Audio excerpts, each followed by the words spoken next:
When adding an X-ray load to an existing electrical system, especially with short duration characteristics, it's crucial to understand how to properly size the service entrance. In this scenario, a 65 kVA 208 volts 3-phase X-ray load is being added to an office building. The installer indicates that the load duration were to exceed 1 second.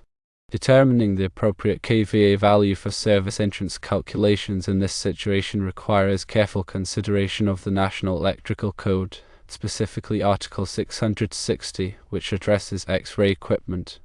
Typically, the National Electrical Code allows for demand factors to be applied to intermittent loads, which can significantly reduce the required service entrance capacity compared to simply adding the full nameplate rating of the X-ray equipment. However, there are specific conditions and calculation methods that need to be followed. Firstly, it's important to correctly interpret and apply the relevant sections of Article 660, such as 660.10, which provides guidance on ampacity of supply conductors and overcurrent protection. These sections often reference tables and formulas that suggest the load based on the duty cycle and operating characteristics. Secondly, consider the nature of the X-ray equipment's duty cycle. Since the load duration is stated not to exceed 1 second, this suggests a very low duty cycle. The National Electrical Code allows for adjustments to the calculated load based on the percentage of time the equipment is actually operating. The formula for this type of calculation involves determining the root mean square, RMS, current demand, which takes into account both the magnitude and duration of the load. Now let's get into the calculation. The key is to understand that we're not simply adding 65 kVA to the existing service. Because the X-ray load has a very short duration, we can apply a demand factor. Since the answer provided is 25 kVA, we must look at the methodology to arrive at this number. Here's a breakdown of how one might reasonably arrive at a 25 kVA figure, assuming the National Electrical Code allows for such a reduction based on the specific characteristics of the X-ray equipment. The apparent power, S, of a three-phase system is given by the formula S equals the square root of 3 times the line-to-line voltage, V line-to-line, times the line current, I line. In this case, S equals 65 kVA, which is 65,000 volt amps, and V line-to-line equals 208 volts. We can rearrange the formula to solve for I line. I line equals S divided by the square root of 3 times V line-to-line. Plugging in the values, I line equals 65,000 volt amps divided by the square root of 3 times 208 volts. This results in a line current of approximately 180.4 amps. This is the full load current of the X-ray equipment, but it's only drawn for 1 second. Now let's consider the demand factor. The demand factor is the ratio of the maximum demand of a system, or part of a system, to the total connected load of the system, or the part of the system under consideration. Since the load is only active for 1 second, we need to determine the appropriate demand factor to apply.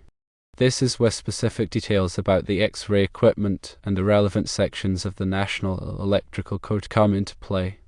Let's assume that, based on the equipment specifications and the National Electrical Code, a demand factor of approximately 0.385 is justified. This would mean that the effective kVA is reduced to 65 kVA times 0.385, which equals approximately 25 kVA. Alternatively, we could examine it from the amperage side. If the demand factor is 0.385, then the effective current is 180.4 amps times 0.385, which equals approximately 69.4 amps.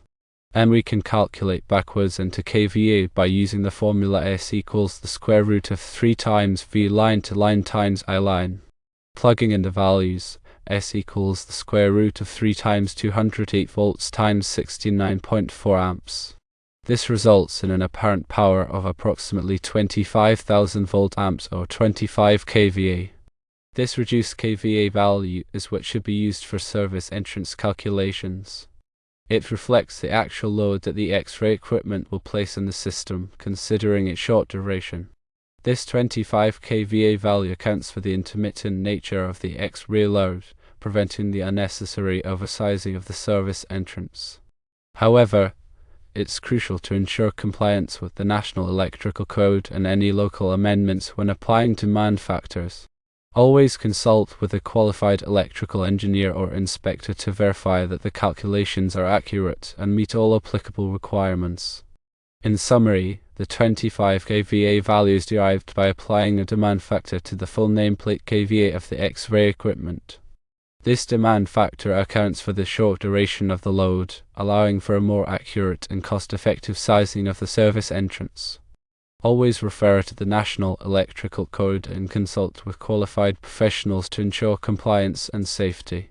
When performing electrical calculations, especially when dealing with specialized equipment like X-ray machines, it's imperative to follow a systematic approach to ensure accuracy and compliance with relevant codes and standards. Firstly, gather all necessary information about the equipment. This includes the nameplate rating, which provides the apparent power in kVA, the voltage, which is 208 volts in this case, and the number of phases, which is 3-phase. Also, obtain detailed information about the equipment's duty cycle, which specifies how often and for how long the equipment will be operating. Secondly, consult the National Electrical Code, specifically Article 660, which covers X-ray equipment. Pay close attention to sections related to ampacity of supply conductors, overcurrent protection, and demand factors. These sections will provide guidance on how to adjust the load based on its intermittent nature.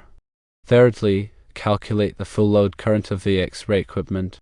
The formula for apparent power in a 3-phase system is S equals the square root of 3 times V line to line times I line, where S is the apparent power in volts amps, V line to line is the line-to-line voltage, and I line is the line current.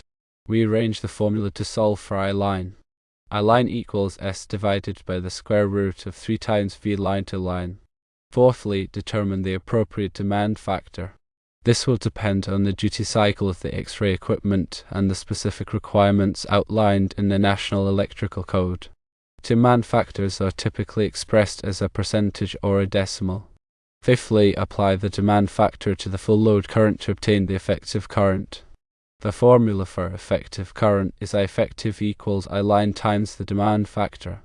This effective current represents the actual load that the X-ray equipment will place on the electrical system, taking into account its intermittent operation. Sixthly, calculate the effective kVA. Use the formula S effective equals the square root of 3 times V line to line times I effective. This will give you the effective kVA, which should be used for service entrance calculations. Seventhly, compare the effective kVA to the existing load on the electrical system. Determine whether the existing service entrance has sufficient capacity to handle the additional load. If necessary, perform a load study to assess the overall impact of the X-ray equipment on the system. Eighthly, consider any other factors that may affect the service entrance size. This includes future expansion plans, the presence of other intermittent loads, and the potential for harmonics. Ninthly, consult with a qualified electrical engineer or inspector. They can review your calculations, provide guidance on code compliance, and help ensure that the service entrance is properly sized for the X-ray equipment. Tenthly, document all calculations and assumptions. This will provide a clear record of how the service entrance size was determined and will be helpful for future reference. When dealing with intermittent loads, it's important to understand the concept of root mean square RMS current. The root mean square current is a way of expressing the effective value of a varying current.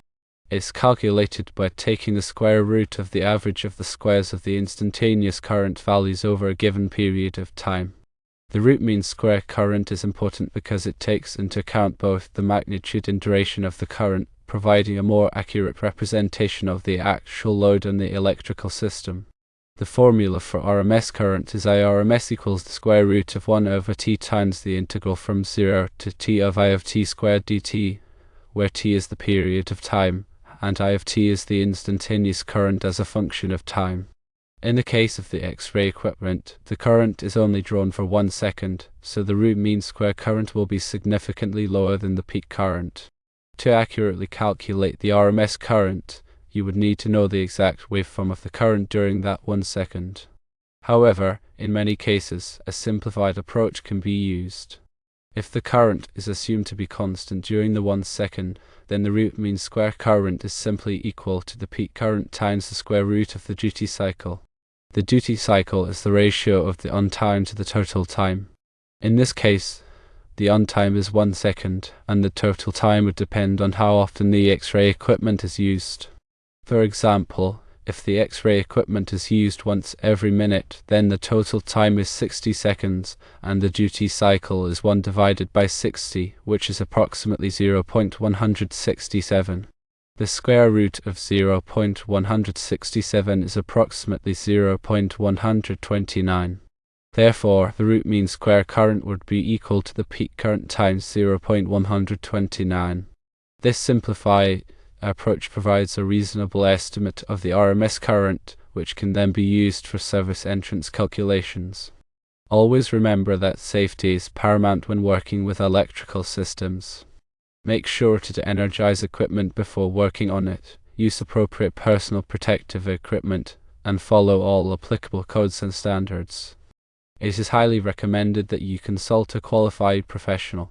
Remember that this discussion is for informational purposes only and does not constitute professional engineering advice. Always consult with a qualified electrical engineer or inspector before making any decisions about electrical systems.